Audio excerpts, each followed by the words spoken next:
secrets lurk. She exposes, she ignites. With every post she does the work, unmasking darkness, revealing lights. Political cow, the beacon bright, unveiling truth, banishing night. With every post she does the work, unmasking darkness, revealing lights. Oh, what political cow, the beacon bright, unveiling truth, banishing night. Her voice cuts through, stark and raw, shattering deception, breaking the law. Breaking the law. Icons crumble, empires fall. She stands tall, fierce and cold. Her voice echoes a thunderous call. In the chaos, her strength unfolds. False prophets scatter, truth ascends. The world watches, mesmerized. Political cow's battle never ends. In her light, dark meets its demise. Political cow. What's going on, people? Thanks for joining in. Do I have music going? Yeah, I got my music going. Yeah, so Trump gave a wonderful speech at an investor conference here today. I'm going to have to start grabbing some content and just delivering them as videos because there's so much going on. I can't realistically do everything as a live stream, even though I like talking about it so much live. I'm going to have to start grabbing some things and putting them in as just kind of some video segments. So that's something coming up here soon. But before we get up and running, check out the pinned chat. a word from our stream sponsor to get that going here up front. Noble Gold, appreciate them very much. Check out politicalcowgold.com. It's aligned with a lot of the things that we've been talking about. I keep referencing the latest data point I've gotten from back in November. It's not that far long ago. 71% of Gen Z struggles to pay their rent on a month-to-month basis. Struggles. Quarter of the country skips meals in order to pay their rent. That's not a recipe for success. So a lot of what they're showing out there, stock market looks good, everything. We need to look for alternative assets. And so how fast the stock market sentiment changes, it honestly can happen in an instant. NVIDIA investors lost $600 billion in market value. It was wiped out overnight. There was no warning. There was no second chances at that. And so Noble Gold Investments alerting all of their clients to diversify now. And so, market crashes won't wait for you. They'll strike fast. They devastate the unprepared. For smart investors, though, they're one step ahead. They're protected and they're prepared in terms of their assets for their retirement. So for nearly a decade, Noble Gold Investments has helped thousands of people protect their wealth with gold IRAs and with physical gold. They have over $2 billion in precious metal sales. Noble Gold is a trusted choice for Americans serious about financial security. It's gold, it's real, it's yours. It retains value. And now with a qualified account, as you can see on the screen there, they're offering 2 5-ounce Silver America the Beautiful coins. So you have to ask yourself if you're diversified or when you'll actually take that chance to act or that opportunity to act. Is it when the market's down 10%, 20, 30? Why wait? Protect your portfolio now because the next market crash is going to happen without a warning, in all honesty. So check out the QR code. It will take you to politicalcowgold.com. If you're on mobile, just do a screenshot because the image, you can tap on that QR code in the image, and it'll take you directly to that URL as well. So politicalcowgold.com. Big thank you to our stream sponsor, Noble Gold. But with that said, whoopsie daisies. There we go. With that said, give the live a like, subscribe if you haven't already. Hey Yoda, what's going on? I appreciate you out there. I can't get over the icon.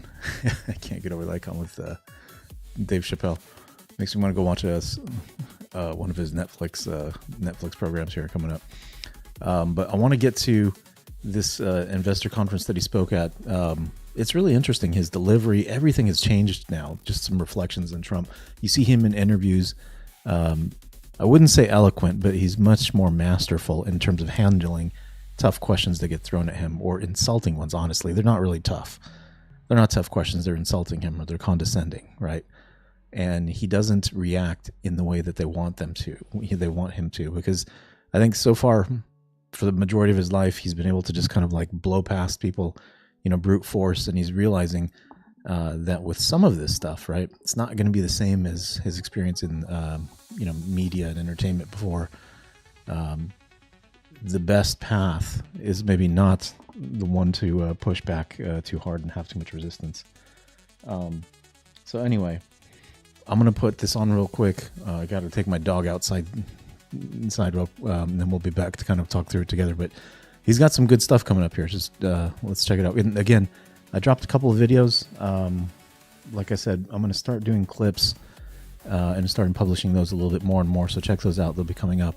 We'll put them into some playlists and so forth. But a lot of good resources coming out there.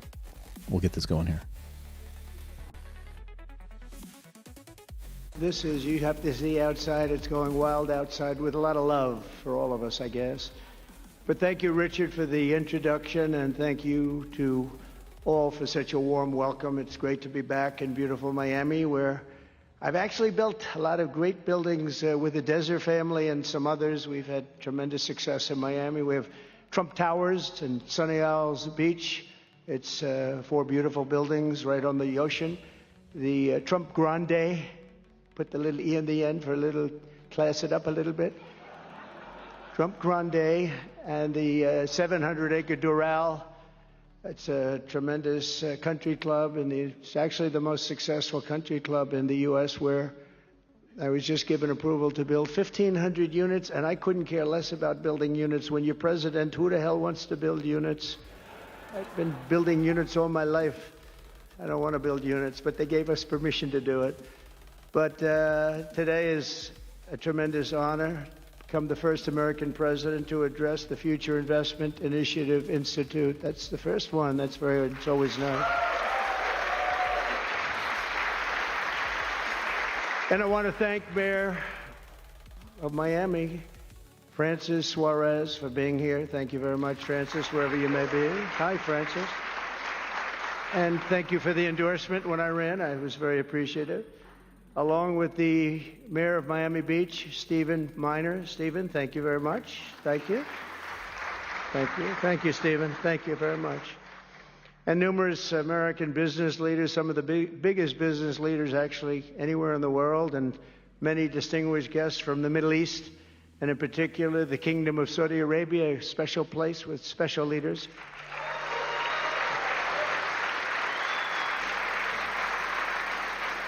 And including FII Institute Chairman and Governor of the Public Investment Fund, which is a seriously big fund. Yasser, I see you there. Stand up, Yasser. Yeah, everyone knows Yasser. Thank you. Great guy, great person. And Finance Minister Mohammed, thank you very much. Thank you, thank you very much. Good to see you again. That's pretty good, Finance Minister of that part of the world. That's not bad. Other parts of the world, not so good, but that one is good. And many other senior government leaders. I also want to recognize the Kingdom's ambassador to the United States, Her Royal Highness Princess Rima. Ooh, very popular. Very popular. Wow, that's very nice. Sitting next to Elon. Wow, you couldn't do better than that, huh? As well as my own special envoy to the Middle East, who's really done a fantastic job, Steve Witkoff. Thank you, Steve. He's been busy. And Michael Waltz is here. Where is Michael? Michael's been so busy. They've been going back and forth and back. And a woman who is just voted the most powerful woman anywhere in the world. No, I'm going to go with Princess Rima, but she was voted the most powerful woman anywhere in the world, Susie Wiles. Thank you. Thank you. Most powerful woman. That's pretty good. We have to talk to you about that, Susie. It's pretty good. And also, we all know Jared Kushner, a very special guy. Thank you, Jared. Thank you, Jared. And Elon Musk. He's been making a little news lately, hasn't he, though? Very positive news. Stand up, Elon. He's a great guy.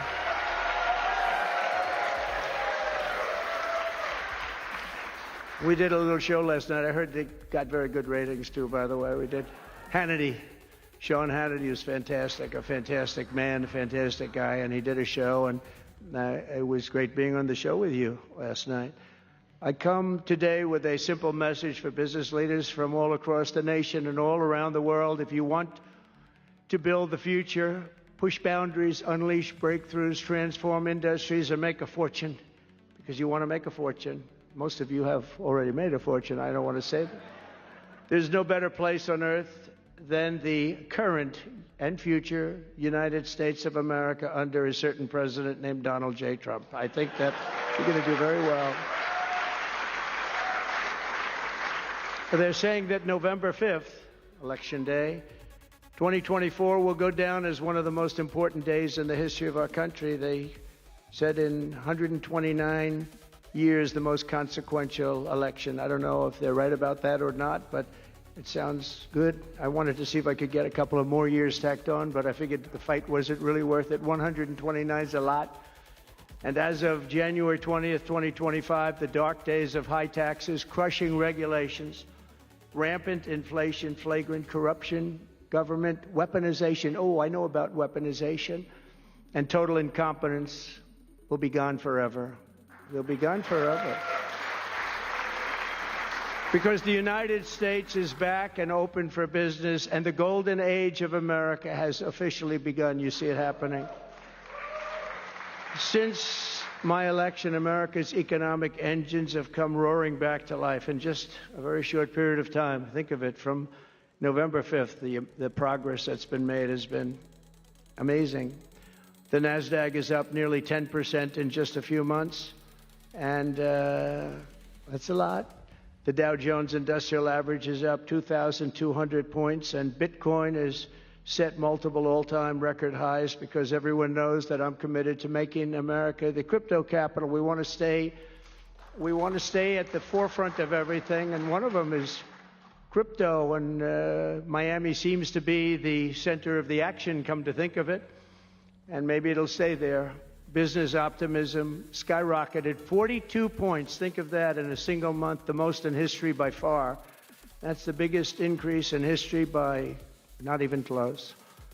The ISM index of manufacturing activity surged into positive territory for the first time in many years. Amazing. And it was just announced, this is an interesting one, I didn't realize it was that bad for so long, but it was just announced by one of the nation's most historically accurate and respected pollsters, Rasmussen, that the number of Americans who believe our country is on the right track now exceeds those who think it's heading in the wrong direction for the first time in 20 years. Can you believe that? 20 years.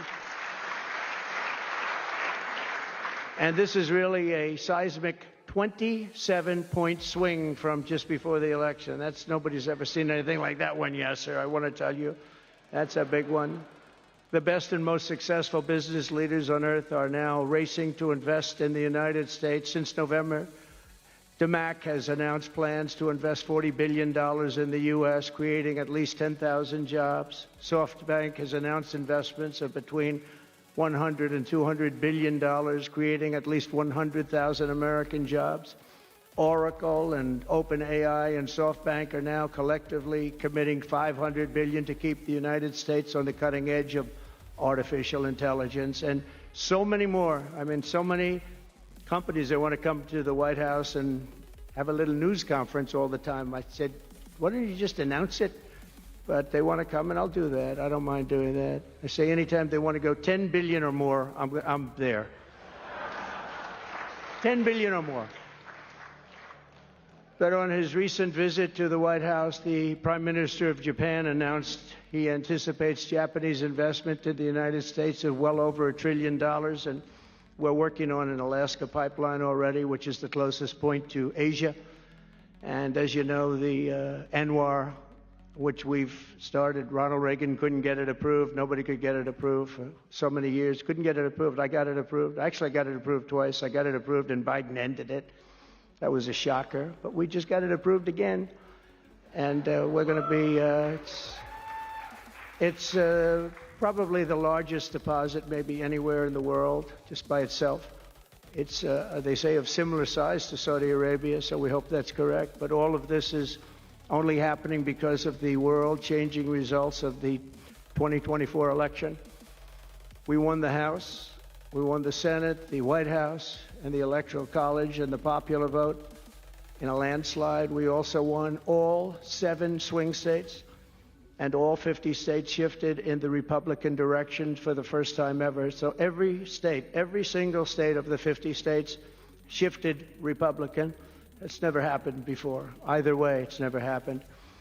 And 85% of counties voted for Trump. Think of that. So you have 2,600 counties versus 525. 2,600. Think of that. That's why when you look at the election map after it was all done, the certified map, the whole thing was red. 2,600 versus 500. It's a big difference. Nobody's seen anything like it, actually. So as a result of this very historic victory, investors from all over the planet once again have confidence in America's future and respect for America's leaders. And it's about time we get a little respect. The last administration was the worst and most incompetent in the history of our country, but we are moving quickly to fix every single disaster Joe Biden created and make America stronger and more prosperous than ever before.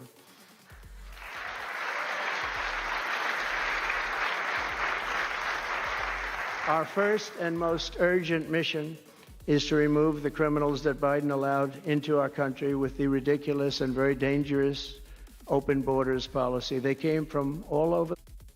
Sorry, guys. My dog's very old. Just had some surgery. Had a little accident there.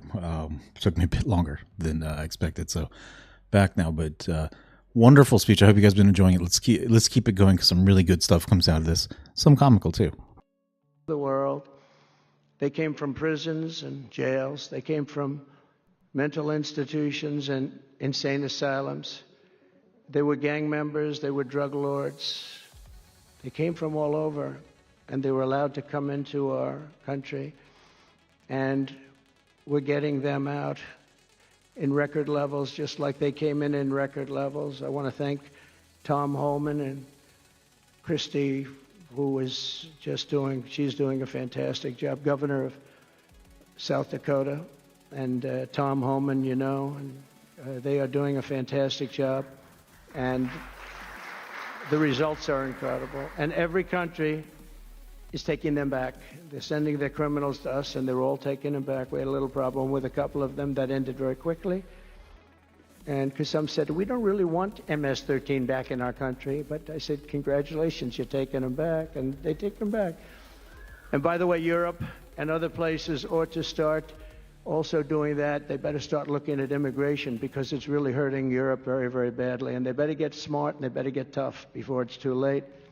We're also working to end the highest inflation in our country's history, all caused because they played with our energy policy and wasted money on the Green New Scam and other things such as that. And they wasted monies at never seen before levels. If Joe Biden had simply held federal spending at the pre-pandemic levels we had in 2019, we would have virtually no inflation.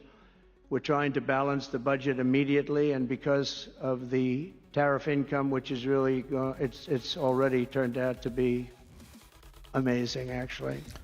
Puppy calls it's again. Really meant more for bringing countries and companies into our country, but it's the numbers are rather staggering because we're the big piggy bank that everybody wants to be, and they can play games and they can say, well, there'll be retribution and, equal this and that, but they can't be equal. But we want to keep it so that we're the big piggy bank. And if we had years like we did the last 4 years, that wouldn't have lasted too long. So we're not promising it, but, all of these things could happen. We hope to balance our budget. So I don't want to promise it because if I do and we come about $10 short, the fake news media back there would say, we have breaking news. He did not make it. He did not make it. But we'll get it done very soon. It might not be this year, but it could be this year. Actually, we have a chance at getting it even this year, which people would be shocked at because they were talking about 10 years, 15 years, 20 years from now. When I took office last month, we inherited the consequences of inflation that was more than 4 times what it was when I left 4 years ago. Think of that. I left, it was at 1.4%. And the annual government spending over $1.5 trillion more than projected in 2020 alone. $1.5 trillion. But under the Trump administration, all of that is changing faster and more dramatically than anyone ever thought possible. They didn't think it was possible to do what we've done in just a very short period of time. We've accomplished more in 4 weeks than most administrations accomplish in 4 years. On my first day in office, I imposed an immediate federal hiring freeze, a federal regulation freeze, and a foreign aid freeze. I signed an order creating the Department of Government Efficiency and put a man named Elon Musk in charge. Thank you, Elon, for doing it. Thank you very much. And he's doing a great job. I wish you could have seen him last night. It's really, he's a very committed person. He's a very serious person. And he's a very high IQ people. I like high IQ people. Not all have to be, but, it'd be nice to have some people up there that he's a seriously high IQ individual. Now, he's got his faults also, I will tell you that. But not too many of them, which is now really waging war on government waste, fraud, and abuse. And they're curbing inflation and saving taxpayers billions and billions of dollars every single day. And There's even under consideration a new concept where we give 20% of the Doge savings to American citizens and 20% goes to paying down debt, because the numbers are incredible, Elon.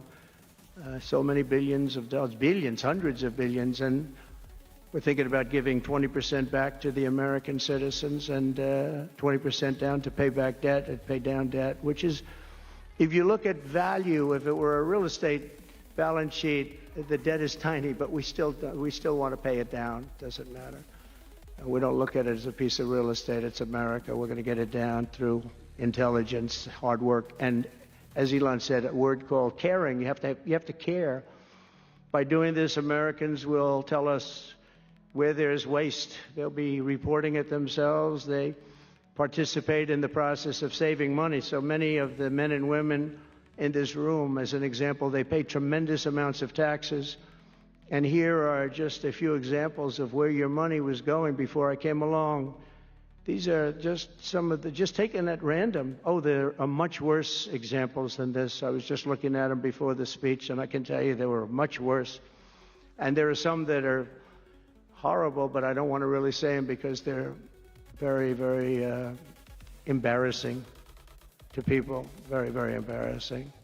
And they're really something, but you'll be seeing it and you will be reading about it.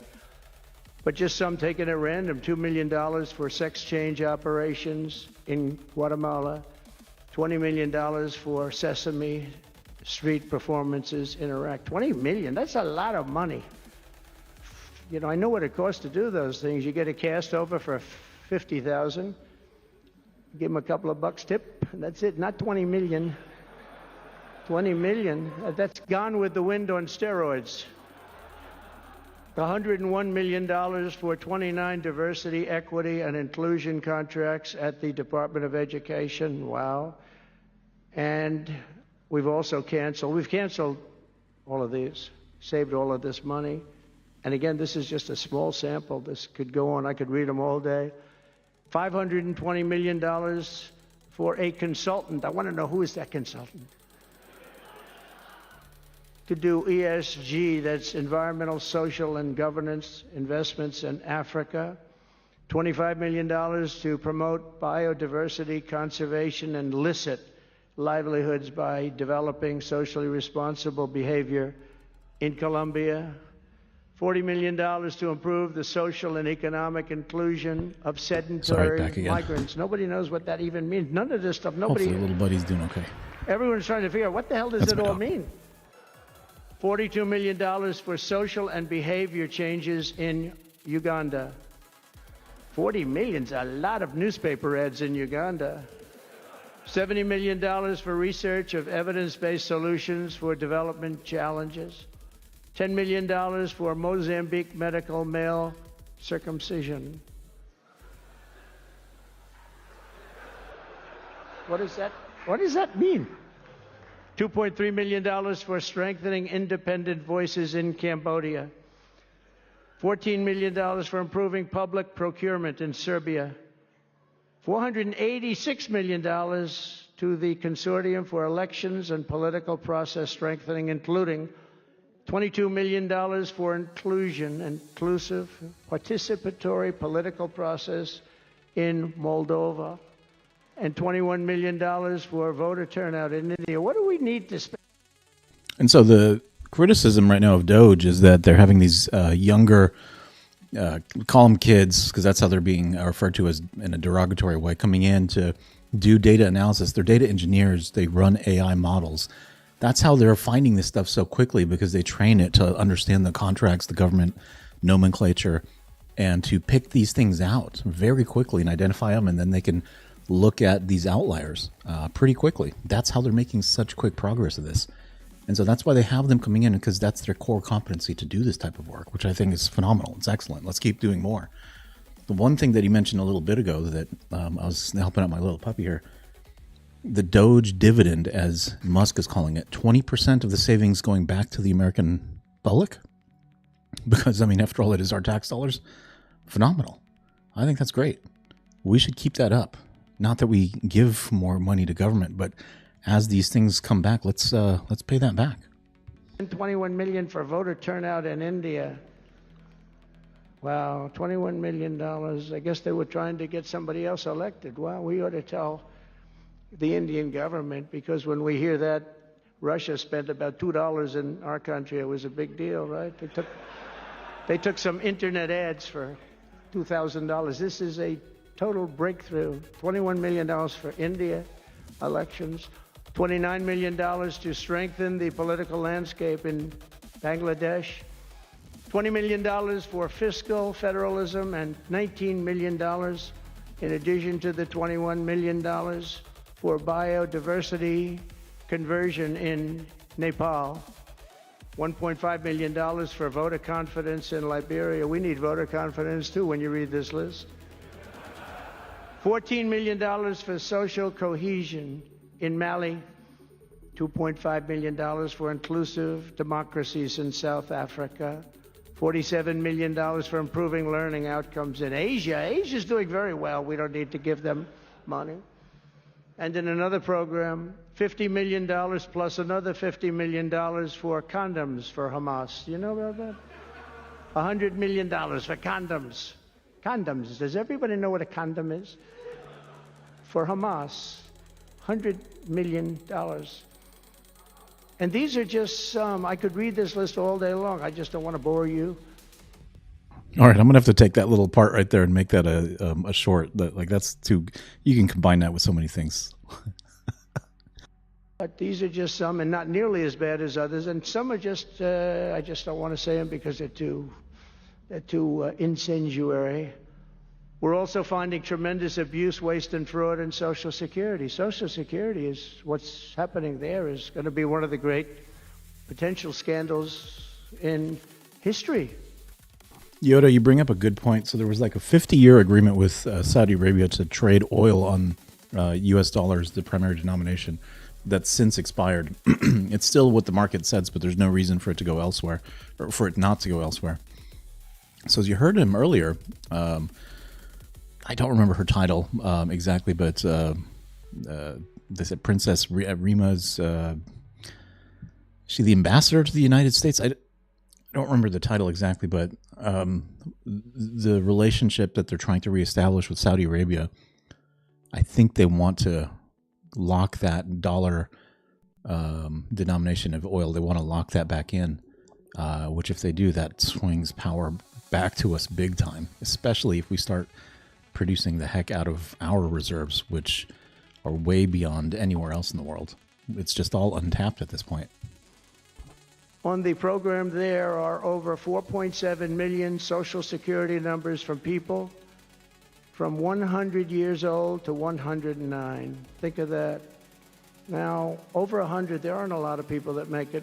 Hopefully, most of the people in this room will make it, but historically, you don't have thousands and thousands of people.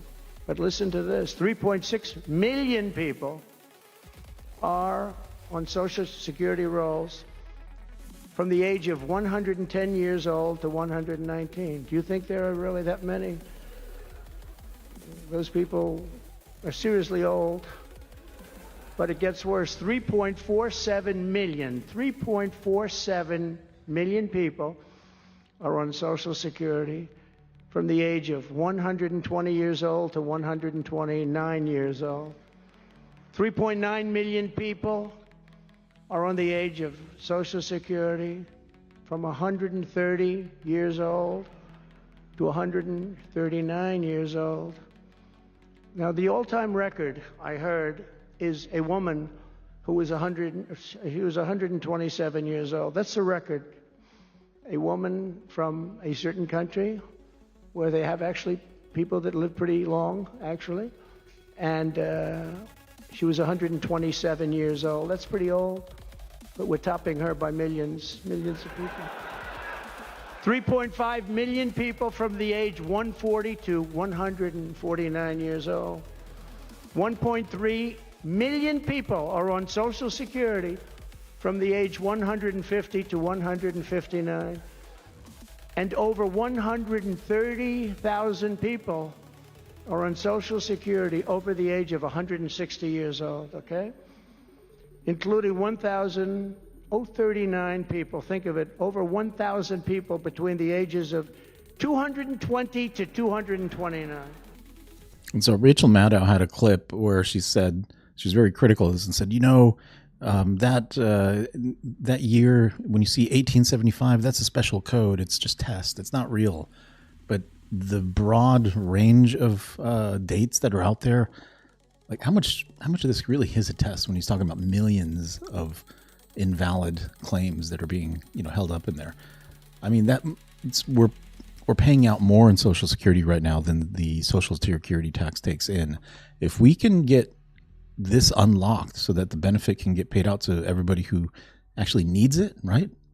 Cut the taxes on seniors for their Social Security and pay out what should be going to them. I mean, that would be life-changing for so many people. This is what the Doge is about. This is what efficiency is about, is making sure that where there is value, we make sure that it's maximized as much as possible. And one person between the age of 240 years old to 249, and the record topper, there is one person on Social Security who's 360 years old, which is approximately 110 years older than our country.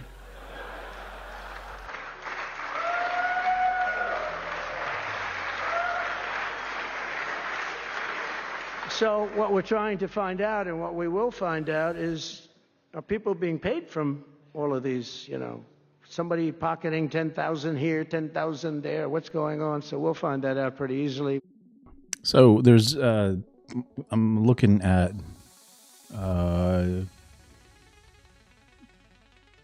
New Yorkin. Apologize if I'm saying that wrong. Looking at his comment, the idiot bowed to Russia and handed Putin what he wanted. He'll soon hand over to China as well. And I assume you're talking about the agreements and the settlements and the talks that are happening with Ukraine and with Russia right now. There's a lot of intel that now he has access to that it seems like he's finding it very disturbing for him to take such a harsh stance on it, and yet he's not revealing of it because it is sensitive. There was an interview that Zelensky gave recently where the reporter asked him about the hundreds of billions that were allotted to them, and kind of asking him to kind of answer about asking for more money and the continuation of this, and this is very costly for the U.S., so forth. And he said, what, I only saw 75 billion. I don't know about this 200 or whatever the number was, which was bizarre, right? And so what happened to it? He's not really thrilled about it. I mean, they're on this Doge mission, and yet we've given out considerable amount of foreign aid that is not traceable at this point. Let's get those AI folks on it. We haven't gotten to that point yet, right? You start off with some low-hanging fruit where you can get some really easy efficiencies, easy wins to start bringing back to the public that he just rattled off, a few $100 billion of it or whatever it was. But then you got to dig deep into where the deep state really lives in some of these other spaces. So more to come. Go to doge.gov. There's a website, folks. You could follow this as it happens. Doge.gov. It's really good. I'm going to make a page on politicalcowboy.com. We have stream notes there, but then also I'll make another page that has some quick links like that to doge.gov and some of these other places that I frequently look at, because I want more people to, start looking at these things. We should be able to look at the data together and crowdsource some of this stuff. Because we have a lot of computer geniuses. I said to Elon, who are these people that are doing this, the Doge people? I said, who are they? Where do they come from? I haven't looked into the JFK files. I was actually hoping somebody would and tell me what's in them. I haven't looked at it yet. I said, well, number one, are they released? I'm not even sure. I should look into that if they've been released yet at all. They love our country. Number two, they're really genius at computers. So nobody's going to fool them. When they go in, they see some bureaucrat that's scamming the country, and they try and talk about, certain computer language. These people say, no, it doesn't work that way. These are people that have a natural ability as brilliant computer people. It was very interesting when he told me that. I said, that's what you need today. But all of these scams have now been terminated. In addition, over the past month, we have effectively eliminated the U.S. Agency for International Development, which was funding much of this lunacy. We virtually shut down the out-of-control CFPB, escorting radical left bureaucrats out of the building and locking the doors behind them. What they were doing was so terrible. Where they were spending the money was so terrible. What we haven't looked at yet, but will be, is does the money come back to them? Because nobody can be stupid like that. And they're not stupid. They're smart, actually. And, you know, why are they doing that? I want to show you something. Does money come back to them? So we'll figure that out pretty easily, I think, and quickly. But I've ended all of the so-called diversity, equity, and inclusion programs across the entire federal government and private sector, and notified every single government DEI officer that their jobs have been deleted. They're all deleted. And it's interesting, even these companies that have tremendous amounts of money, a number of them just announced, Walmart, if you can believe it, they just announced that they're stopping. And, you know, these companies are writing off like $220 million. How can you spend that much money no matter what you're doing? If you're teaching something, you're going to have an instructor, you're going to talk, you're going to give them a book. Please read the book. You know, then you find they spent $225 million on that. What's going on? And we were going in the wrong way, and our military was really, although I tell you, you know, we defeated ISIS with our military in 3 weeks. General Raisin Kane he's some general, he's a real general, not a television general. And 3 weeks, ISIS, and I asked him, and I saw some of his people that were so great, the soldiers. We have the greatest military in the world, but we don't have the greatest top leadership. That's why Afghanistan was such a horrible situation and so embarrassing and so many other things. But when we want to, with proper leadership, there's nobody even close to us. We have the best equipment in the world. We make the best equipment in the world. But we have the best military. But, you know, we never fight to win. We fight to just keep it going forever. And when we fight to win, there's nobody that can even come close to us. But I was talking to General Dan Kane, and we call him Raisin Kane. And I was told it would take about 4 years to defeat ISIS, and he did it in 3 weeks.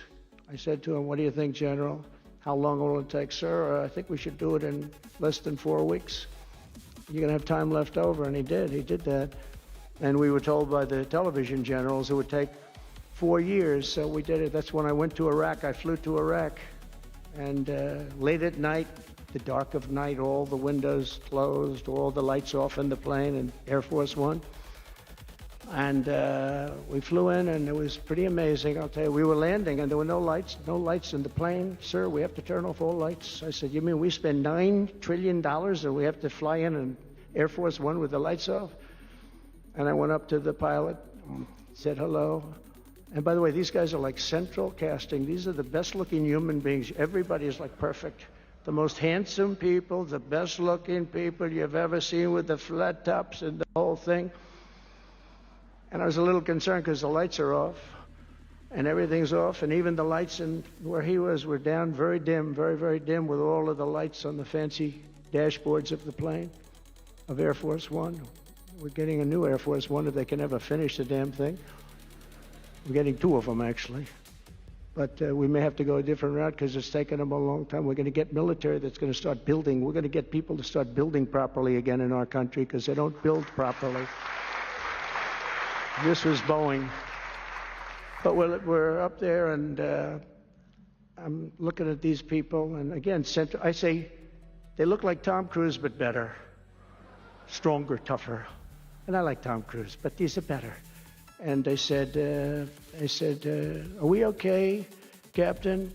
"Yes, sir, we're fine." But I'm looking at, I don't see any lights, and we're landing. And I'm used to that. I like to sit with the pilots a lot and respect the pilots greatly.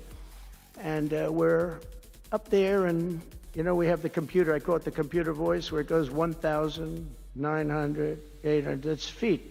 Your feet above ground. So that means you're very low. And I'm looking out, and my eyes are pretty good, and I don't see any lights. And the computer goes out. Sounds like an intelligent individual. It goes 1,000. We're 1,000 feet up. It's a 10-story building. There's a big plane. And then it goes 900, 800, 700. I say, "Captain, Captain, we don't see any lights. Is everything? Yes, sir, everything's fine, sir. We'll be landing in 3 minutes. And then it goes like 600, 500. Captain, are we okay? And then he goes 400, 300, 200, and I'm saying, man, there's nothing out there.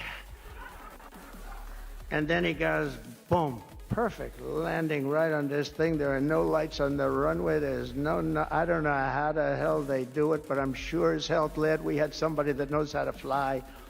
But they didn't want to have any lights because they didn't want the enemy, after spending, you know, years and trillions of dollars, we have to land with Air Force One with no lights on the runway. But they were incredible people. And then I got out of the plane and I actually asked my people, you know, I said, excuse me, I was very brave sitting in that cockpit. Am I allowed to give myself the Congressional Medal of Honor? And they said, I don't think so, sir. I said, well, I felt I was extremely brave. But now here's the problem with saying a story like that when you kid. The press will say, President Donald Trump wanted to give himself the Congressional Medal of Honor. Headlines, you know, headlines all over, the fake news. We call it the fake news, but we're all wise to them. But it was something, and then I went down, and it was the same thing. I'm standing on the top, and I look down, and there's these handsome people. Everybody's like from a movie set. Good-looking guys. I get down the stairs, and what's your name? My name is Kane, sir. What's your first name? They call me Raisin. I say, wait a minute, your name is Raisin Kane? I love you. I've been looking for you for 5 years. You are the great. This is what I want. And there was a general next to him. There was a colonel. There was a drill sergeant, a master sergeant. They were all like people. I could make a movie right now. I'd have the best looking people ever. And they were great. And then I went in and, sir, would you like to rest before the bed? No, I don't want to rest. I don't want to rest. I've been resting on the plane, other than the last few moments, which were quite harrowing. And I said, I don't want to rest. He was thinking about Biden in advance, you know. Biden would have gone there. He would have rested for days. And then they wouldn't have had a meeting. He'd just go home.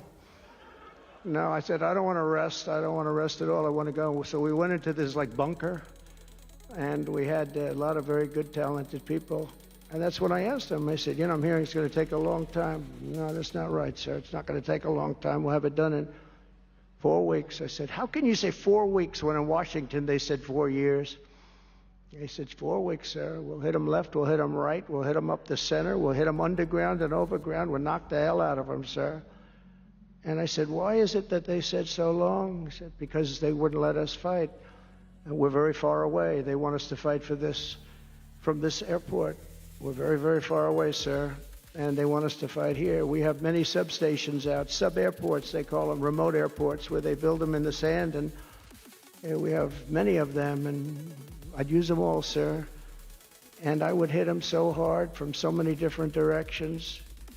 I said, well, what do you think? He said, you just let me know. I just had some excuse me, it's making me cough. I've had this cough forever. Kathy Randall, please stop showing these videos. He's such a liar. It actually makes me sick to my stomach. I think there's a lot of dishonest people that are on MSNBC, and yet for some reason I continue to watch them. Lawrence O'Donnell, Rachel Maddow, and I clearly don't agree with them. But it is interesting to try to comprehend their mindset and understand where they're coming from. And I think that's kind of lacking right now. And I'm using this as just a moment to say, like, let's just listen to each other, what everyone else has to say, and like think about it. Not have immediate adverse reactions. Maybe we could do that a little bit after we listen to one another. But I don't know. This train's going to keep playing, I guess. This is the bottom line. I called him back and I said, go ahead and do it. Are you sure you can do this, General? I said, yes, sir. And he did it actually in 3 weeks. It was over 100% of people that are really hurting the Middle East, hurting the world. And it was done. And I'm telling you, we have the greatest military in the world, but you have to use the right people. But there's nothing like what they were able to do in that case and in other cases, wherever I gave them something, it was done incredibly well and you know many of the instances because it's been well reported. But We've also required, and we have a country that's a great country. It's a strong country, but it's a country that's just now gaining its respect back to the levels that it should have never lost. We were being laughed at by the entire world, but we're not being laughed at anymore. But we've also required that all federal employees must once again show up to work. It's a new phenomena, since COVID. Show up to work in person like the rest of us. So, it doesn't work when you don't show up. And I see companies now are all going back to it. They're all going back. It's great. I watch some of the big business leaders saying we absolutely are going back. You can't work at home. They're not working. They're playing tennis, they're playing golf, or they have other jobs. But they're not working, or they're certainly not working. So, y'all, how long has he been president for now? Like a month, right? CPI was starting to be hot starting late last year, and it's continued that same track. It's not something that changes overnight, right? So everyone likes to point to the eggs fiasco. 100 million chickens were euthanized because of bird flu outbreaks. That happened during the Biden administration. So when you couple a few different things like that, that supply chain is completely out of order. So the fact that that's what people point to, I think is a little crazy because they're clearly being disingenuous about it. That's not even like a button that somebody can push, like low prices for eggs or high prices for eggs, right? That there was clear, antecedent and consequence that kind of could be visualized. That one's not very complicated.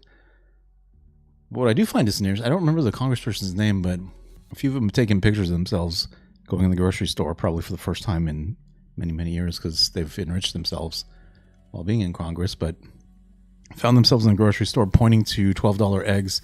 And wouldn't you know it, right next to those $12 eggs, there's a pack that's $5. Like, pointing to the 12 ones, acting outraged in the image, but they forgot to block out the ones that are like $5 right next to them. I'm not saying it's $5 everywhere, but just a clear example of how disingenuous some of the politicians are getting with this stuff. So it's a long-term game. You got to first stop the printing press and allow that money to get settled in the system. The system is what's wrong. Biden took a broken system and flooded it with cash. And so in that case, what happens? The system favored those who owned, assets, whether in the stock market, real estate, and those asset valuations went up astronomically, left everybody else behind. And so when they point to the stock market and say, look how good the economy is doing, that was for those major asset holders, for BlackRock, for, all those big banks, so forth. It was not for the masses of people. Hard. You could never build a company or a country with that. So we have a very strong policy, and if they don't show up to work, they get fired. And we're trying to make our government smaller but much stronger. And we have tremendous bureaucracy, but it's happening. A lot of people are leaving, and in some cases leaving with pretty good offers. You're paid 7 or 8 months and go out, find a job. But some of these people had jobs. They were actually working for us, but they also had other jobs. And those people, in theory, they have problems. I don't know if we're going to do anything about that. So we have other things to do, but they were working other jobs instead of working for us. So they were staying home working, but they were working other jobs, getting paid a lot of money, perhaps. We offered deferred resignation buyouts to all federal workers, resulting in more than 75,000 bureaucrats voluntarily surrendering their taxpayer-funded jobs. A lot of them are leaving because they don't want to be caught having the second job. Some are leaving because they didn't want to be in government any longer. And some are leaving because they didn't want to show up to work. They wanted to work outside of an office. And that's never going to work for anybody, including companies. Companies ought to get smart. You watch these companies where they do that. They start going bad. Nobody knows what's wrong with this company. Well, try getting the people back into the office where they can be cohesive and together. In less than a single month, the Department of Government Efficiency has already saved over this is just a short period of time, $55 billion. And we're just getting started. That's nothing compared to the numbers that you're talking about, right? I want to highlight a comment from Cool. So now all of a sudden, MAGA don't care about inflation or high prices. I wouldn't say that's the case. I won't speak for everybody. Generally speaking, the whole country still cares very much about high prices and inflation. What drives those prices? What's causing that? Inflation is a consequence of an increase in the money supply, which effectively is the printing press. Government pushes a button, another billion and another billion is created. Why does that happen? It's because Biden had a choice. He either had to raise taxes significantly to pay for all of his fancy programs that he wanted to institute, or he has to hit the button and print, because the budget has to balance at the end of the day. Otherwise, we're in trouble. And so the only way the budget balances is either increasing revenue through taxation or other means, or hitting the print button. What I like happening here is that we're looking at how effective and efficient the government is operating, which it's clearly not. I don't think anyone can reasonably argue that it does operate effectively as a whole. Sure, there may be pockets, but as a whole, there's clearly opportunities to right-size everything. And so by taking this approach, you're actually reducing that burden and that pressure on the system to continue to print and catch up with growing demand artificially or naturally, right? By hitting the printing press, so you no longer have to do that. And so there's the Great Reset. I hope this is the Great Reset that's been talked about. Like, we will reset how we do our budget allocations, how we look at spending in general. So the overspend is what has been driving a lot of that. That's the first place to start. Wage growth is another one that needs to be focused on. Otherwise, there's going to be that disparity that profits will go up and there'll be a continuing kind of thinning out of the middle class. So how can you get wage growth to be encouraged? Well, it certainly has to be addressed. They talked about it during the campaign, right? The H-1B visa program. Workers coming over, offsetting American jobs here. They often say, oh, it's for critical roles that we just don't have the skills for here. But let's be honest, the program is being terribly abused to displace people for lower cost staff that'll come from a different country, right? Somebody I'm making up the numbers here. Somebody's making 120 grand a year can get displaced by somebody that's brought here to make 60 grand a year, and their company will subsidize some of their housing and some other things. Total cost of the company might be 80, and I don't know, whatever. There's a better margin for them at that point. But that's the kind of where's the value in doing those types of things to the population as a whole, to Americans. So those are the types of things that need to get looked at, because that's suppressing wage growth universally. Those types of actions, right? There's not a real innovation. It's just arbitrage, for the sake of squeezing every penny out of the system. It's a terrible race to zero. So there's things like that need to be looked at, and I'm glad that there was a big fuss about the H-1B visa thing, and I hope that comes back up again soon, because as soon as some of the spending controls get implemented, the next big focus needs to be on wage growth and labor within the United States, across the spectrum, blue collar, white collar, so forth. It's hitting every part of the country. We're ending trillions of dollars in waste, and it'll mean much lower inflation, lower interest rates, lower payments on mortgages, credit cards, car loans, and much higher stock markets. I think the stock market's going to be great. In other words, we will rapidly grow our economy by dramatically shrinking the federal government, and we have to do it. I'm also taking fast action to end the radical left's nation-wrecking crusade against oil and natural gas. Over the past 4 years, the Biden administration cut the number of new oil leases and gas leases by 95%. They slowed new pipeline. I mean, look at Dakota Access, they wanted that one knocked out. The Keystone Pipeline, they wanted that one knocked out. They ended the Keystone. We got the Dakota Access done. but it wasn't easy after they tried to stop it. They slowed new oil and gas pipeline construction to virtually a halt. They shut down 38% of active oil and gas rigs in the United States, but they love the wind turbines. They go round and round and round, and the wind doesn't blow, they got problems. They kill all the birds, they ruin the sight lines, they ruin the plains and the beautiful areas of our country, including the oceans, the lakes. They closed more than 50 power plants, all causing energy prices to skyrocket. You saw that happen. That's what caused inflation, pretty easy. These policies were so destructive that despite draining nearly 40% of U.S. strategic petroleum reserve meant for emergencies, it was meant for emergencies. It wasn't meant for getting a price of gasoline down so that you can win an election. It didn't work for winning the election. Actually, there's so many people that are driving that it's a very small number, just had a very small effect, but in the meantime it takes it down. We'll fill it up fast, but it's at the lowest level. When we made the transition, it was at the lowest level in history ever recorded. It's the lowest level. Nobody's ever seen it that way. They put it all out because they thought they could keep gasoline prices down a little bit, just go past the election, and after that they didn't care. And it didn't work because they didn't get elected. I got elected. But the price of gasoline still rose over 35%, and in some cases, at some periods, it was 100% and 125% during certain periods of time. Under the Trump administration, we have implemented a very different plan. You probably heard of it. It's called Drill, Baby, Drill. And we're doing it.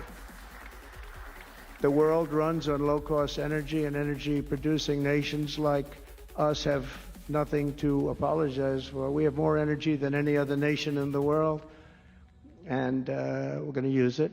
And we're going to use it on AI plants. I was telling some of the people that came in that, they're very everybody's talking about AI. I hope you're right. I don't know. Who knows? But Elon, are they right? Are they right in going they are all in for AI? But the problem is, to do it, just in our country, you need twice the electricity just to open up and be the top of AI. You need twice the electricity that we have right now in the entire country. If you take all of the electricity, you need more than twice. You need double what we have right now just to fuel this new industry that's growing. I was amazed when I heard that number. And they all said, how can we do this? Because, in China and various other places, you can probably get it with the shake of a hand.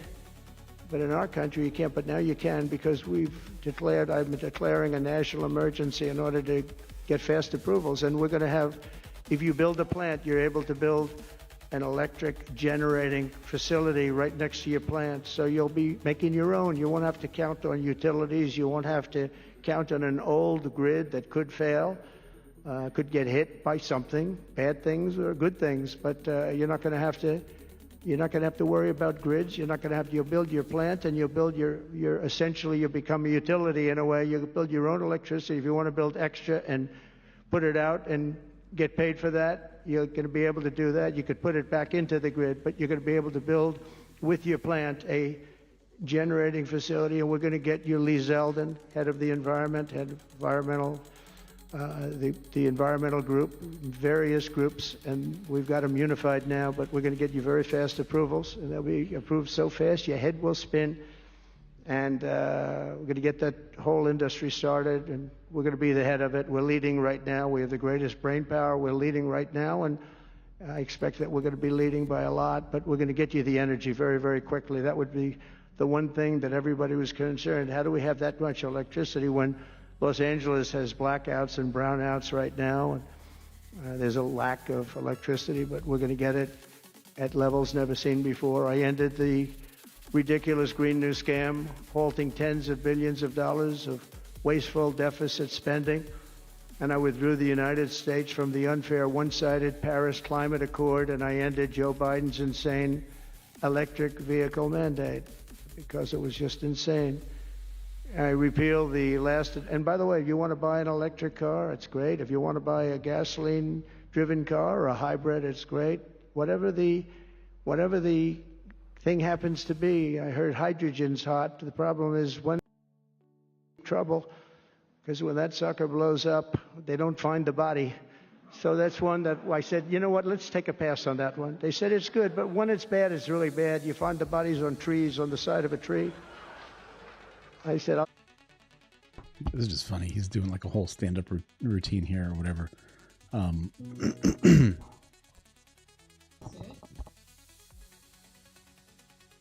Let me just take a look at the chat really quick. I missed something that I was going to look up an answer for you guys.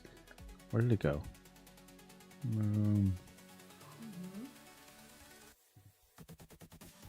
Sorry, that was my AI talking back to me. If you heard somebody acknowledging me, it was not somebody in the background. Vincent, let's go. Love Trump. Very nice. I appreciate that very much. We Americans need to elect officials that can actually care about humans. Yep. I think that's why Trump is here. He wants to make a difference in everyone's life. You don't have to be born in America to work in government. Due to be president, says Jason. Yep, that's absolutely right.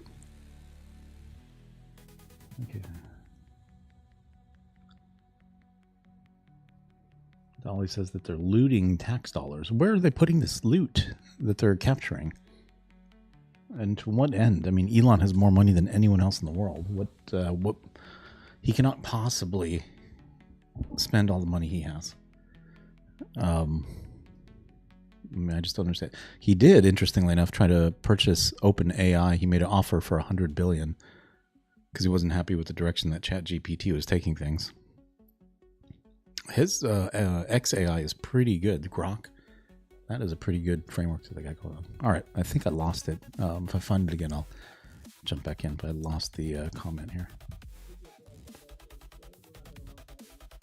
but you never know. Maybe someday it'll be good, but it doesn't sound like it's off to a good start. I repealed the last administration's very destructive natural gas export ban, and last week we approved our first new liquefied natural gas export license, and we have literally hundreds of people that want to export.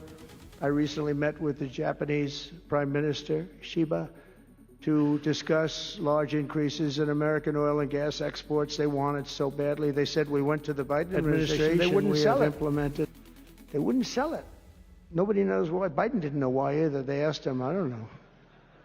He wanted. They did. Oh, I didn't know that. But we're going to sell it, and the new project in Alaska is going to feed all of Asia. We're going to take care of all of Asia. We have so much oil and gas, like very few people, like very few countries have, like really actually no country has. I also met with Prime Minister Modi of India, who wants to greatly expand India's purchase of American energy. And my administration has also launched the most aggressive deregulation program of any nation in history. Under my executive order, for every one new regulation added, 10 old regulations have to be eliminated. And you know, in our first term, which was actually an incredible success, we had the greatest economy in history until COVID, and even after that, we did great. The stock market was higher. If you think of it, it was higher after the fact. After we went through that whole thing, it was higher than it was just prior to COVID coming in, which is a pretty amazing thing. But we did a great job on that, but it was a terrible thing for the world. The whole world suffered. It suffered terribly, including China, including other countries. It was a terrible period. Yeah, a lot of Musk's net worth is tied up in stock of his companies, like Tesla and so forth. I mean, as part of his compensation package, that he'd be issued X amount of stock if they hit certain metrics, and that's where people took him to court to not allow him to get some of his compensation that he was due. But that's just, it's all sitting in assets, his net worth. It's not like he literally has that cash on hand. At a time. But despite that, we did well. But we had the greatest economy in the history of our country. And I think this time we're going to do even better. We were artificially hurt by COVID. We had to focus on that instead of focusing on, but just prior to COVID coming in, there's never been anything like what we did, what we achieved. And even after, we did very well, and especially considering what all of us had to do with COVID. Some nations were hit so badly, it's just unbelievable what happened to them. As part of our effort, I've signed executive orders to keep the United States at the forefront of artificial intelligence and to end Joe Biden's war on Bitcoin and crypto. We ended that war totally. That war is over. They were very hostile toward them until the very end, just because there's so many people on Bitcoin and crypto that just before the end, the SEC came out and they were being very nice. I was so nice to people because so many people were being indicted for no reason whatsoever. Very political group of people. That's all they did was they liked indicting people, but they were being indicted, and many of those indictments were dropped just before the election because they said, wait a minute, there's 100 million, 125 million people using this, and they didn't want to have, you know, all these people being voted against. But by the time they did that, it was too late. We had that vote entirely, I think. I think anybody smart that believed in that, and there were a lot of people believing it, anybody that was smart voted for Trump. And they pulled the indictments, and I see people that were indicted. I said, I saved your life. I saved your life. Because if they thought that, they actually thought that I was doing it, they said, why is Trump doing it? Is he doing it for political reasons? I don't do anything for political reasons. I do what's right. I want to be in the forefront of every industry. So I'll be working with the Republican Congress to pass the largest tax cuts in American history. And that includes, obviously, that includes we have to extend the Trump tax cuts, which were, until now, the largest. We're going to dramatically cut taxes for families and for workers and for companies, including no tax on tips and hopefully no tax on Social Security and no tax on overtime. And that overtime one is a sleeper because I think a lot of people are going to be spurred on to do a lot of extra work. When they hear that, it's a lot of companies really like it and a lot of people really like it. The new Trump tax cuts will also include 100% expensing for new factory construction in the United States and anything else that you're going to buy with capital. If you buy something that is going to be good for our country, we're going to let you expense it, 1 year expense. And I did that the first time, and everybody was saying, can you go back to that? Now you still get, I guess, 40% or whatever, but it, you know, pares down. But we're going to bring that right up to the top level. I think that had a lot to do with the success that I had during my first term. And we'll substantially cut taxes for all domestic producers of oil and gas and just about everything else that they produce. In my first term, I brought the business tax down from around 40% to 21%, which everybody said was an impossible thing to do. I cut it from 40. It actually was state and city was much higher than 40, but I got it down to 21%, and now I'm bringing it down to a goal of 15%, but only if you make your product in America. In other words, you're going to be at 21%, but if you make your product in America, you're going to go from 21 to 15. If you don't, you're going to pay 21%, which is still lower than anything. So guys like Elon are going to come and make his great cars in the United States. There are a lot of people are calling. A lot of car companies are calling. They called me, three of the majors. They called and they said, we're looking all over the place. We want to be there.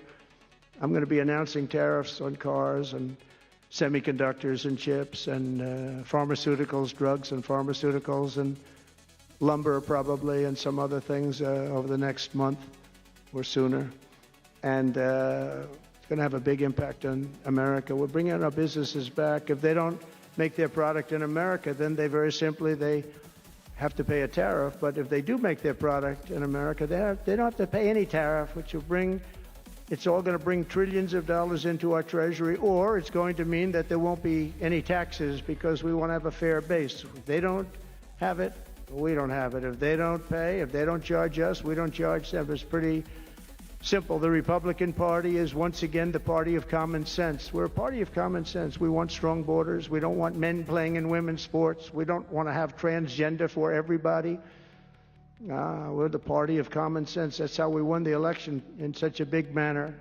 We'll no longer allow other countries to ransack and plunder our nation. That's why I've announced that we will soon begin imposing reciprocal tariffs on any country that engages in unfair and unequal trading practices. If they tariff us, as I said, we will tariff them at the exact same rate. So if a certain country, because some of these countries, even countries that I've already mentioned, are extremely aggressive with tariffs. Nobody knows that. European Union, they have a VAT tax that's devastating. It's very tough for people on the outside. Hard to sell cars. Really impossible to sell them because they also have non-monetary tariffs that are very, very tough. But if you take a look at that, it's a very unfair situation. and the VAT tax is similar to the tariff. Around the world, I'm moving quickly to end wars, settle conflicts, and restore the planet to peace. I want peace, and I don't want to see... Hey, comment in there, wake up, mate. The poor American education system has failed your entire country. I'll tell you when it started to really go awry was when Obama was in office and they started this mass shift in curriculum. A lot of social stuff, junk was brought in there. They decided to teach math completely backwards, 10 different ways to add. Why do you need to know 10 different ways to add? And you get tested on that. So anyway, a lot of stuff started then is when I noticed, but that wasn't the first time. It's been something that's been going on for decades as I was researching.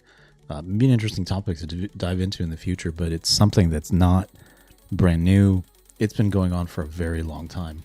And it's a little like eye-opening and jaw-dropping, like what are we doing? We need to get back to some basics here. Forget the politics of it. I just mean like how we teach, what we teach, what we prioritize, the math, people actually reading books, stuff like that it's just bizarre to me. Everybody being killed, and you take a look at the death in the Middle East and the death that's taking place between Russia and Ukraine. It's been going on, and we're going to end it. There's no profit for anyone in having World War III, and you're not so far away from it. I'll tell you right now, you're not so far away. If we would have had this administration for another year, you would have been in World War III, and now it's not going to happen. In the Middle East, I've restored my policy of maximum pressure on Iran, designed to bring peace.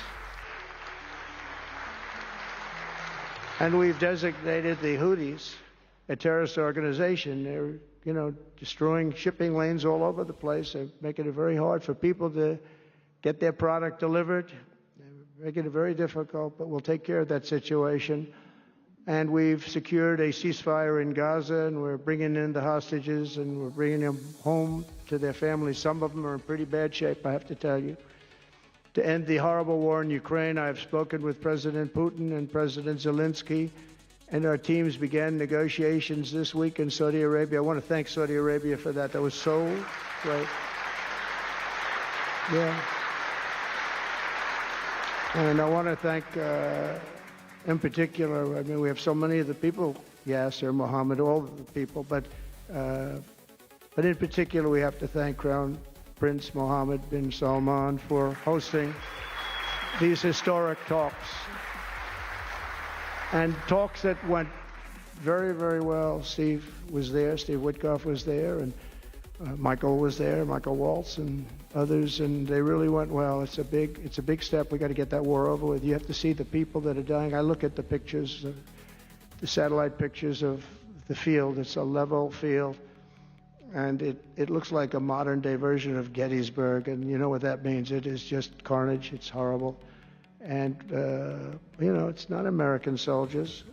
It's not even soldiers from the Middle East in the case of Ukraine, Russia, but it's people. It's young people from Russia and Ukraine mostly that are just being decimated. It's flat fields. And a bullet goes, and a bullet only stops when it hits somebody. And the level of people being killed in that battle, soldiers, young soldiers, in some cases old soldiers, because they're running out of people. They're running out of soldiers, one case. But think of it, a modestly successful comedian. President Zelensky talked the United States of America into spending $350 billion to go into a war that basically couldn't be won, that never had to start and never would have started if I was president, not even a chance. And it didn't start for 4 years, never would have started. But a war that he, without the U.S. and Trump, will never be able to settle. They'll never settle that war without our involvement. That's why they did such a great job this weekend. That's why Saudi Arabia did such a great job this weekend in hosting. The United States has spent $200 billion more than Europe, and Europe's money is guaranteed.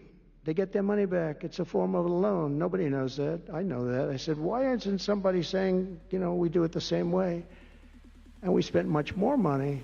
We have to equalize. But while the United States gets nothing back, so they get their money back. It's a loan. We just give our money. And we had a deal based on rare earth and things, but they broke that deal.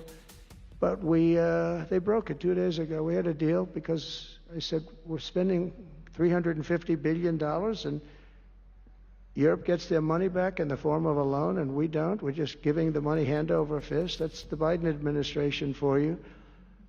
But they're no longer dealing with the same United States as they were dealing with a few months ago. Why didn't crooked Joe Biden demand equalization? And that this war is far more important to Europe than it is to us, and that there's a very big, beautiful ocean, a separation. This is, we're helping Europe. We're trying to help Europe. On top of this, Zelensky admits that half of the money that we sent them is missing. They don't know where the money is. He said, well, we don't know where half of it is. That's great, wonderful. He refuses to have elections. It's low in the real Ukrainian polls. I mean, how can you be high with every city is being demolished? It's hard to be high. Somebody said, oh, no, his polls are good. Give me a break. Every city is being demolished. They look like a demolition site, every single one of them. And the only thing he was really good at was playing Joe Biden like a fiddle. He played him like a fiddle. That's an expression we use, Yasser, to say that he's pretty easy, pretty easy. A dictator without elections.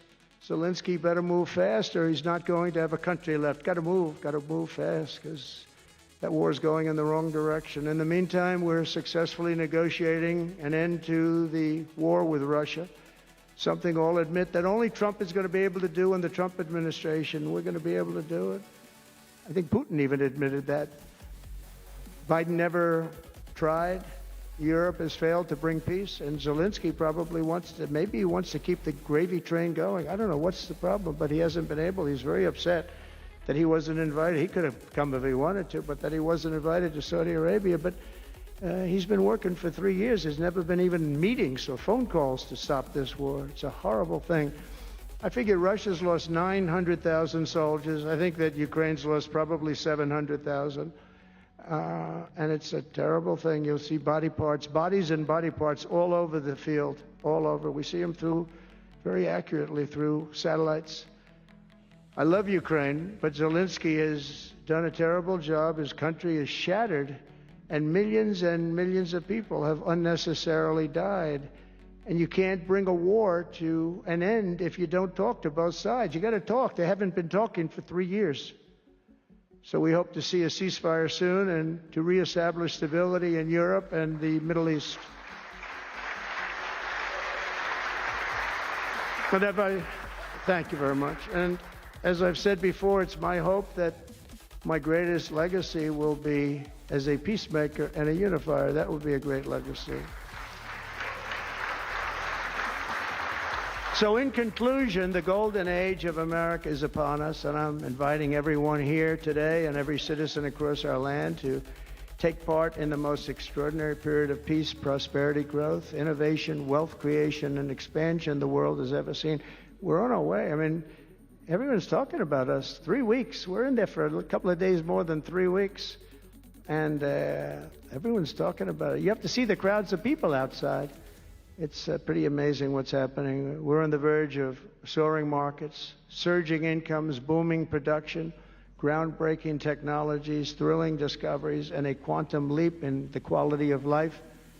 Absolutely a quantum leap. One day, very soon, our country will have the greatest economy in the history of the world because we once again have a president who puts America first, and we put America first, and your country should put your country first. But in the end, we want America first, and when it's all beautiful, which it's going to be pretty soon, we want to help other countries, and you want to help other countries. But, I tell your leaders, and some of the leaders are in this room right now, you got to put your country first. Whether it's Saudi Arabia, whether it's something else, you got to put your country first. But we're going to have plenty left over to help others also. As long as you invest in America, build in America, and hire in America, that means that I'm fighting for you. I am fighting very hard for you. Together, we're going to make the United States of America bigger, better, bolder, richer, and greater than ever before. It's going to be stronger than ever before. We're going to be a peacemaker and a peacekeeper. We're going to stop people from these stupid, never-ending wars. We're not going to partake in them ourselves, but we'll be stronger and more powerful than anybody by far. And if it ever came to war, there is nobody that will be able to come close to us. But we don't think that's going to ever happen. So I want to thank you all very much. It's a great honor to be here. And I think Somebody said they're going to ask questions, and I didn't say, gee, what are the questions like Biden does? I say, just ask, it doesn't matter. You ask a question and I give an answer. So I think, Richard, you're going to come up and you're going to give me some questions. Thank you very much. Thank you. Thank you very much, Mr. President. Please, a round of applause for the President of the United States of America. Thank you.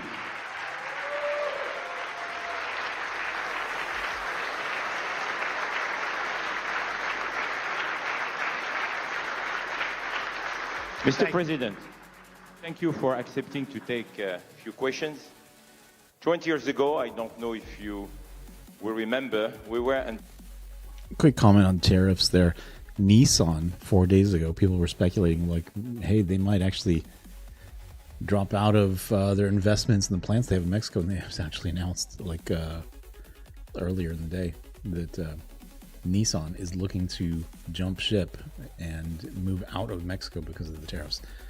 So tariffs are, the goal is to drive behavior, whatever it might be, either to stop somebody from being too aggressive, towards other countries, to have fairness in how trade is executed between countries. The behavior is being driven at this point. And so now all of a sudden you see Mexico coming to the table, making overtures towards the United States, wanting to have this dialogue because, there's only one way this was going to go, and it was going to be in our favor. Our scale is just too massive. We're too big to fail at this point. We're a huge portion of their GDP. They're minuscule on ours. In the grand scheme of things, it would not have worked out in their favor. It was just more of a matter of time. It wasn't the if, it was a when, I should say. There's the same roof in Orlando, and you were delivering an amazing speech in front of 3,000 sales reps, giving them the best advice to be successful. So what is the best piece of advice that you have ever received? Well, I think it was watching my father. My father was a very hard worker, and he just worked hard.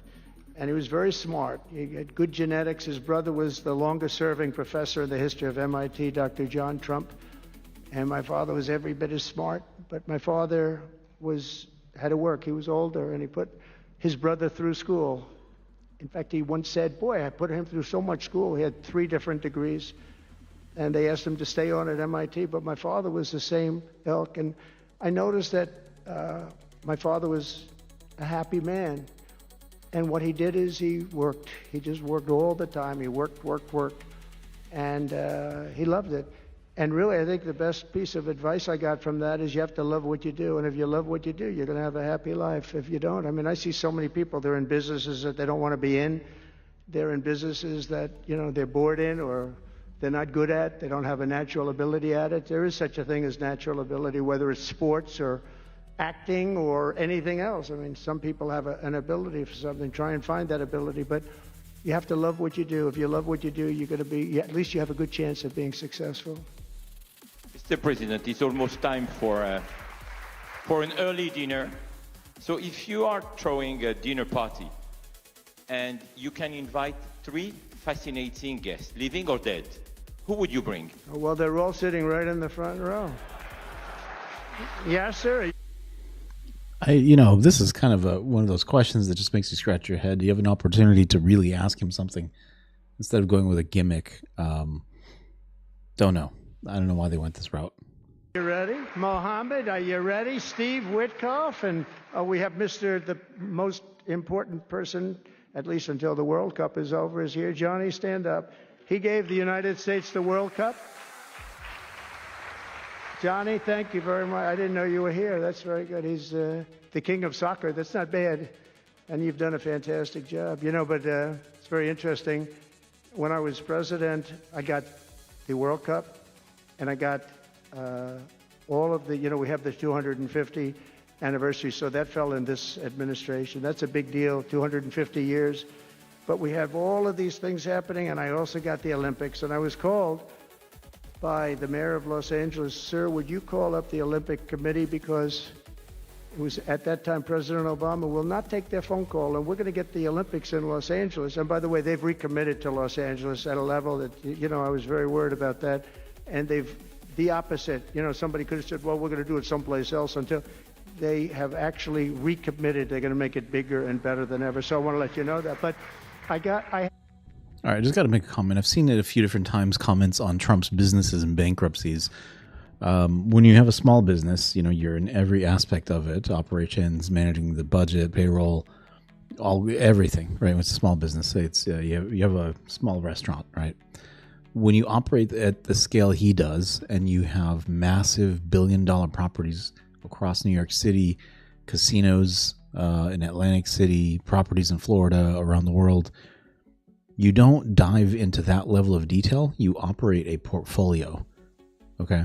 Like each of the assets, being the pieces of real estate, are looked at and they're reviewed individually. They have different metrics and targets. They need to reach this level of operating profit. They need to bring this type of cash flow in. You know, they need to hit, you know, whatever customer satisfaction rating.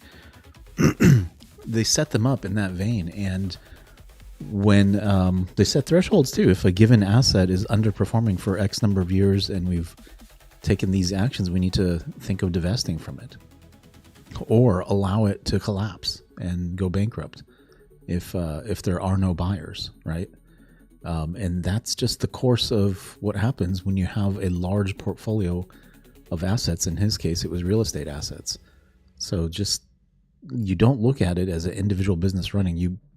You're running a portfolio, and you sell the losers and you know, reinvest more in the winners to double down on your cash flow to be increased. It's just that simple. That's just how it works. There's not much more to it. It's not about mismanagement at the low level. There's all kinds of reasons something may not be working. The regulatory environment changes, the public sentiment in terms of their desire to go and gamble changes. Maybe Las Vegas became a hotspot all of a sudden, and it outweighed, you know, the traffic that was going to Atlantic City. I don't know all the details, but there's one thing for sure, that you don't manage day to day when you're somebody like Trump and you have a portfolio that goes around the world with all these real estate assets. You're not managing things like at that level of granularity. at the Olympics. So it's a little disingenuous to say, look, he personally ran these into the ground. That's not exactly the case. That's part of their how they operate as a portfolio. So I got the Olympics, I got the World Cup, and I said, and the 250, but that one I didn't get. But it was there. It was in this term. And I ran an election, and we did fantastic in 2016. We did much better. Millions and millions, tens of millions, but millions and millions of votes better. And bad things happened, and I didn't get that one. And I said, you know, when I originally signed the Olympics, I said, I won't be able to even be president. And I got the Olympics, because if I didn't, when I spoke with the people, the organizing committee and the people in different parts of the world, they asked me to do it because the president wouldn't do it. I was president-elect, and I gave them a talk. I couldn't get them off the phone. They were starving for love. And the bottom line, they gave us the Olympics. And I said, you know, isn't it sad I won't be president? Then we had the election result, and now I'm president for the Olympics and for the World Cup. So I'm very happy about that, Johnny. Thank you very much. Thank you. I'll be there. I promise I'll be there. And by the way, Mr. President, backstage, Hey, Smokehouse Barbecue, I appreciate that. Thank you very much. Us the first ball with your name, which will be played for the World Cup That's great. in America. It's going to be great. Thank you, Johnny, very much. I doubt that any day you will take a sabbatical year, but if you could take a sabbatical year, Mr. President, what unconventional thing What did would he you say? do? What was the word? Sabbatical. You don't work for 1 year. But you said Sabbath. It's a big difference. It's almost the opposite when you think about it, right? I think what I do is, look, what I'm doing now is the most exciting job in the world. It's a hard job, not an easy job. It's a nasty job. It could be a lot easier with, I think that the news media has to straighten themselves out, because people are getting it. You know, they're losing tremendous popularity, and they've lost their prestige, and they've lost their credibility. And I think it's a very important thing, the news media, but I think they have to straighten themselves out, because the people are going around them now. They have so many different things with, like Elon with X, which was a big a big thing, and we have Truth, which has been fantastic, and we have so many other things that you don't really need traditional. But I will tell you that there is just nothing I could do to enjoy my life, whether it's that or anything else that you'd ask, because this is the ultimate. I mean, I had to make a big decision, and it was a very risky decision, because if I would have lost, my life would have been a much different life. It would have been a very nasty life. They were going after me at levels that nobody's ever seen before. Not Andrew Jackson, not Abraham Lincoln. You know, the historians say that the president that was treated the worst by far by the media and overall was Andrew Jackson. In fact, his wife died of heartbreak. They were treated really rough. And Abraham Lincoln was second, but he had a civil war. You know, you can understand that. But nobody was treated like me, nobody. And I will tell you, you learn a lot about yourself. But there's nothing I'd rather do. I had to make a decision, do I do this? Because if I lost, it would have been very, very bad. It was dangerous, actually, very dangerous in so many different ways. And I decided to do it, and I said, I have to win, because if I don't, when I spoke to a friend of mine the other night, he said, you know, if you lost, it would have been it was actually Sean Hannity just before we did the interview last night.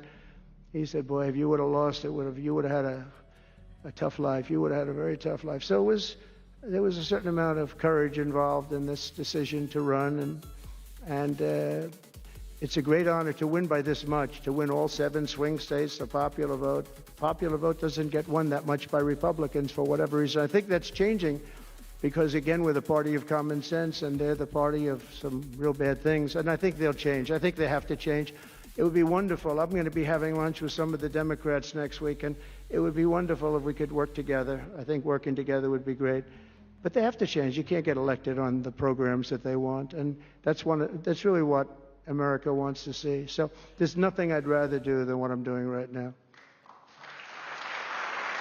When we started this conference, Mr. President, Yasser and I, His Royal Highness the Crown Prince told us, I want that to be the place where people will come to understand where to invest in terms of geographies and sector. So what is the best investment you have made in your personal growth, Mr. President?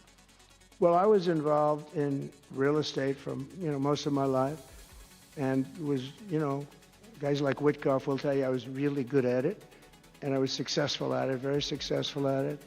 I've been involved in things prior to being president, but during the last 4 years, I followed sort of the trends, and I've made a lot of money with following some of these trends. And, it's, again, it's something that you do. I really believe that some people have instinct. I think I've always had an instinct for making money. I make money.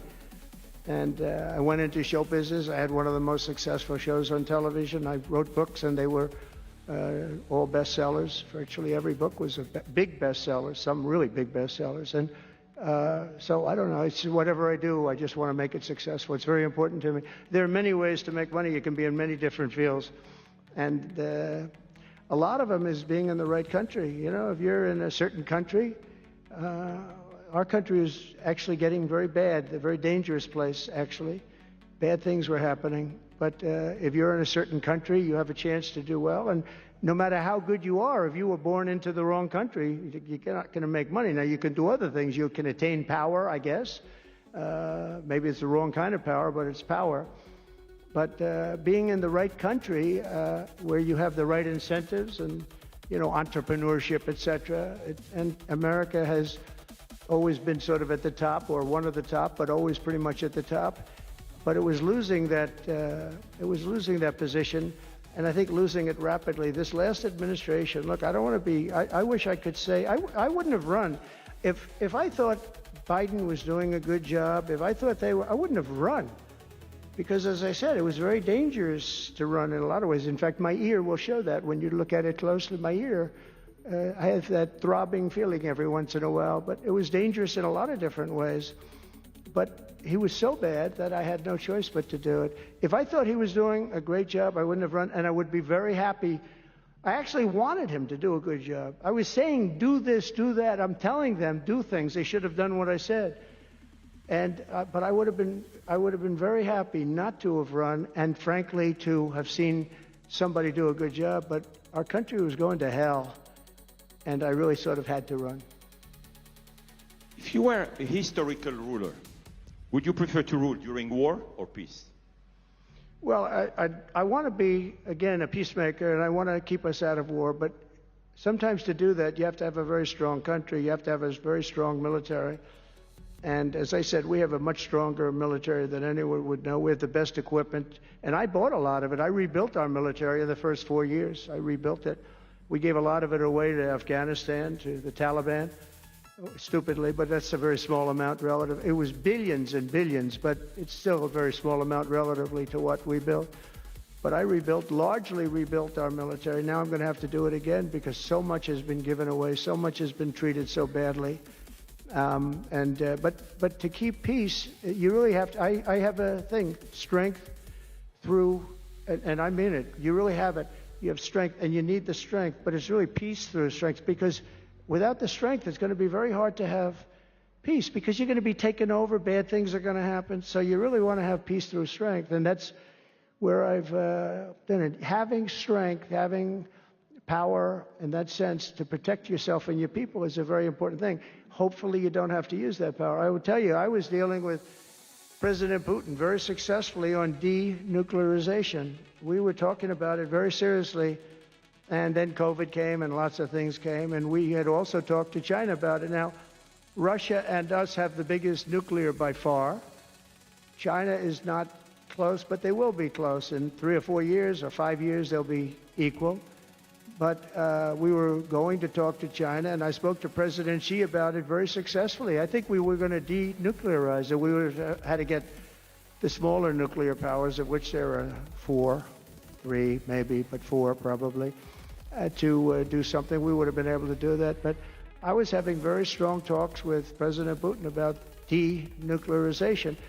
And, you know, if you're president, you get presentations about what we're building, what we're having, the power of weapons, the power of many things besides weapons per se. When I saw the power of nuclear weapons, and we can never let that happen. If that happens, the ball game. You know, guys, I see. Could you imagine if Kamala Harris won? There's a comment in the chat. I was actually okay if that did happen, and my coping was that I would have 4 years of fantastic content to work with. So anyway, I had to let that dream kind of fade away on election night. The world will be destroyed. The power is so enormous. You look at Hiroshima, you look at Nagasaki, multiply that times 500 times, and the world would be destroyed. So you want somebody as your president, or you want somebody as your leader that understands that. We just can't let that happen. We can't let other countries get nuclear weapons. Not only Iran. Iran is a good example and maybe the one that people think about, but we can't let that happen. The power of weaponry today is so enormous that the world would disintegrate. So we can't let it happen. Mr. President, if you had to describe United States of America in just 3 words, what would they be? In 3 words? 3 words. Love, respect, and strength. That's a tough question. That might be my best answer, Yasser. That reminds me of high school, that one, but that may have been the toughest question, actually. Do you think Joe Biden could have done that? I don't think so. I don't think so.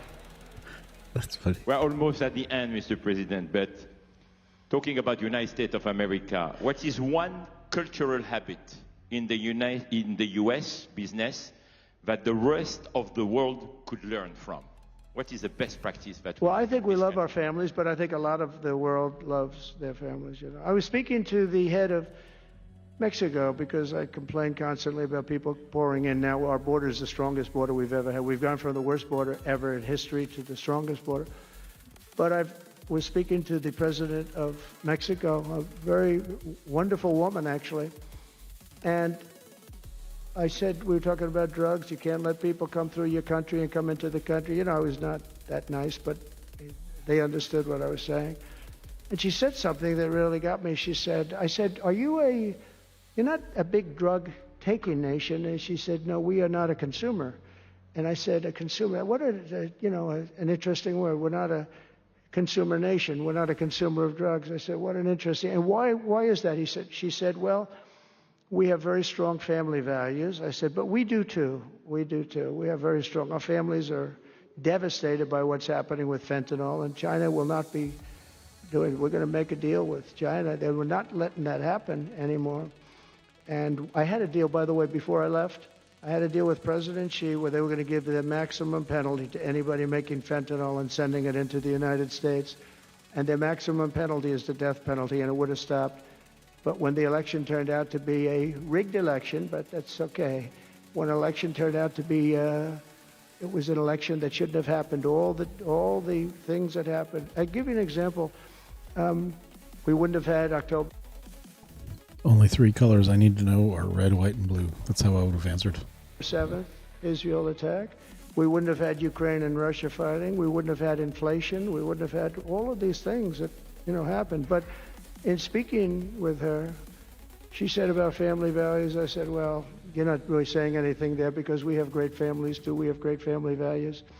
She said, plus we advertise a lot. I said, ooh, you mean you advertise about how bad drugs are? Yes, we do. We spend a lot of money on advertising. And I said, unbelievable. That was such a great conversation because we're going to spend hundreds of millions of dollars advertising how bad drugs are so that kids don't use them, that they chew up your brain, they destroy your teeth, your skin, your everything. And I thanked her for that. I make so many calls and I never learn anything from anybody. I know everything and I never learn anything from anybody. And I spoke to this woman. As soon as she said it, she didn't have to say exactly what. I said, exactly. What a great idea. And I think we're going to have, and I saw pieces of it, we're going to go in with $100 million and then another $100 million initially. But I saw some of the ads and they are really violent. I said, you have to make them strong. Your skin practically comes off after a period of time. You lose your hearing. You lose your teeth. It is terrible. And we show this happening to people. And I think we're going to, we did very well with, we had blue ribbon committees headed up by the First Lady, even 60% with advertising. So she really gave me something. I was going to call her and tell her that she did, but now I don't have to call her because she's going to be seeing this right now. So to the President of Mexico, thank you very much. I appreciate it. But we're going to do a great advertising campaign saying how bad it is, how drugs are so bad for you. My last question, Mr. President. You have mentioned briefly in your speech about the legacy. What would you like your legacy to be, if you can tell us more about it?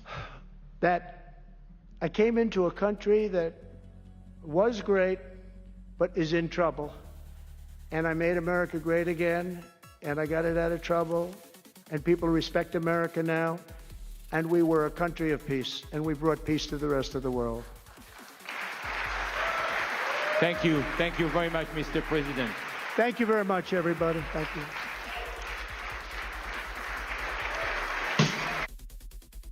Yeah, there we go. And I had to cut it short there. Don't want to get a copyright hit with playing some of those the music that they usually do as he walks on and off stage for these types of events. So I mean, there you have it. A lot of interesting things. He always hits multiple topics whenever he speaks. He's signing executive orders. The radical transparency that's starting to unfold, and it's getting more and more transparent, I think is great. Again, go to doge.gov, and they have a section there that you could click on that says workforce, and it'll show you the budgets and the count of people that work in the executive branch. I think it's well over 2 million. What are they all kind of up to at this point? What value are they adding towards their organization's goals and so forth? I don't know, but that's the type of stuff that they're evaluating. That's the type of stuff that they want to get more streamlined because there's cost associated with that. And, we keep hearing about labor shortages in particular segments of the market. Can those folks get paired up with, where those gaps are? Make it a win-win for everybody. But honestly, getting that 8 months of severance is fantastic. I mean, what company gives severance? Not many do, in all honesty. Not many do. And the ones that may not do it for all levels within the organization. So there's some remarkable stuff going on here. It's astonishing that our president is 100% lucid, unlike what we've seen in the past 4 years. He's able to do multiple events per day. He's signing new legislation or new executive orders in the morning. He'll do an event like this over lunch, grab a bite to eat, then he'll do an interview in the evening, like he did last night with Sean Hannity. I mean, his schedule is off the charts crazy, but I think a lot of good topics discussed. Like and subscribe. Help me grow this channel and community. I'm trying to get some more of the community stuff going on here.